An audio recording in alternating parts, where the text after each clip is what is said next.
morning! So nandito tayo sa karugtong nitong 500 meters ng Dolomite Beach po. At ito yung view na nakikita ninyo ay papuntang Remedios at Manila Yacht Club.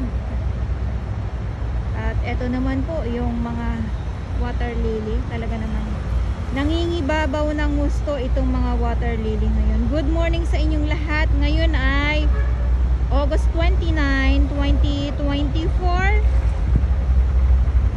Yung ating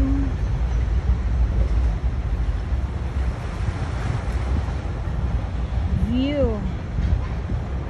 Maraming salamat sa ating mga warriors na naglilinis araw-araw, umulan, uminit, bumagyo. So sila po yung nandito. MMDA, Estero Rangers ng DENR, Dolly Tupad at ang ating DPS Mandaragat doon naman po sa Manila Yacht Club. So ito yung mga nakuha na po ng ating mga naglilinis dito. Sangkatutak pa din po ng mga kahoy at samot-saring mga basura po ang nakukuha. So, nung mga nakarang weeks ay yung nakuha na natin ng mga plastic nga po, no? Nalinis, nakuha na yon. Pero ang pumalit naman ngayon ay etong mga water lily na ito. Grabe. Ayan ha. Ito ang mga pumalit ngayon.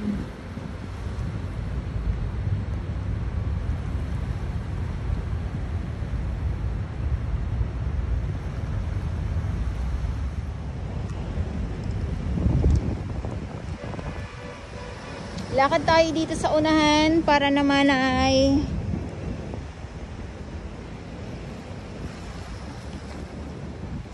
makita ninyo. So samot-sari po muli ang inyong makikita, pero mas nangingibabaw po dito ang mga water lily nga po. Ayan o. Ayan na naman. Eto na naman. At ikot ko lang po kayo. Ulitin ko po muli.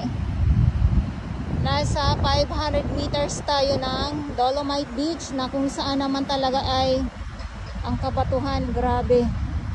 Punong-puno ng mga water lily.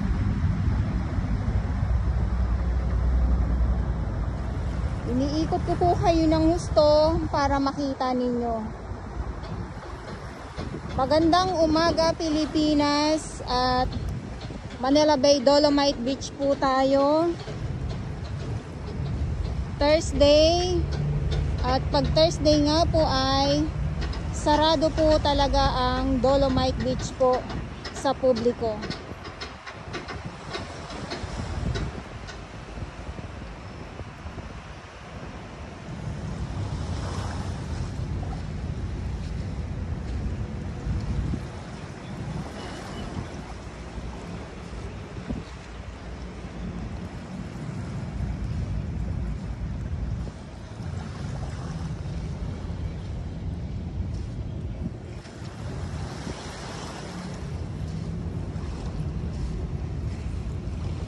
Sila yung mga pinakamadami dito.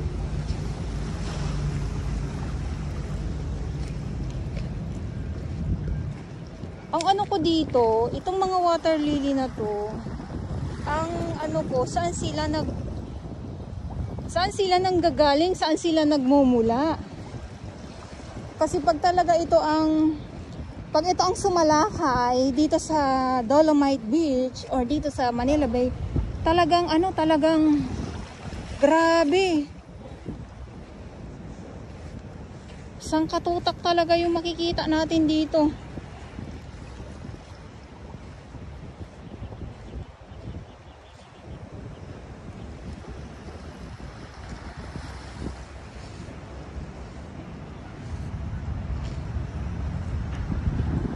Yan si Haring Araw.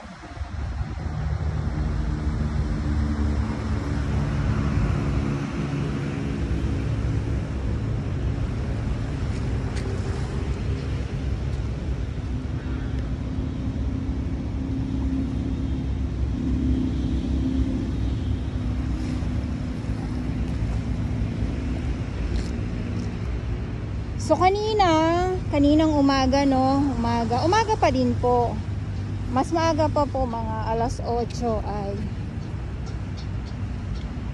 nandito na po yung ating mga warriors. Kung mapapansin nyo po yung mga sako-sakong mga kalat na yan, ay ayan na po yung kanilang nahakot.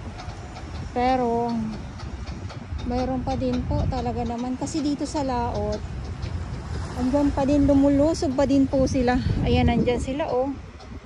Ayan, ayan. So sa bawat grupo, ulitin ko lang po, sa bawat grupo po ay may oras po yan sila sa kanilang pagtrabaho. Okay? Kaya sa aking ibang mga viewers, sa mga hindi po nakakaalam, sasabihin nyo po walang naglilinis. Siyempre, katulad ngayon, wala po sila dito kasi nandoon po sila. Dumating na po muli yung truck na maghahakot ng basura, kasi kanina umalis yan eh. So maghahakot po muli yung truck ng MMDA. Ayan, so sa mga gusto po palang mag-volunteer, sa mga gusto lang naman po na maglinis, sa mga gusto wala po tayong sapilitan, okay po, tara po at maglinis po tayo.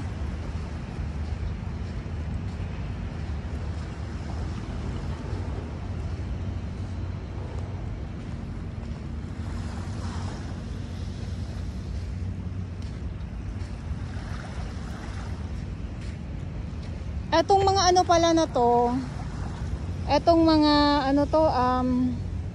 mga water lily na to ay meron daw tong mga katikati, sabi nila ma'am, hanep, basta maliliit. Yun yung kanina sinasabi nila madam na makati daw po.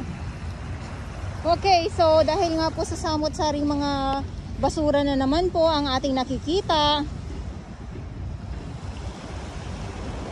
dito sa dalampasigan ng Dolomite Beach, ay sa mga gusto po mag-volunteers, tara po tayo ay maglinis. Sa mga gusto lang naman, wala po tayong sapilitan, okay po, lakad tayo dito sa, ang nilalakaran ko po ay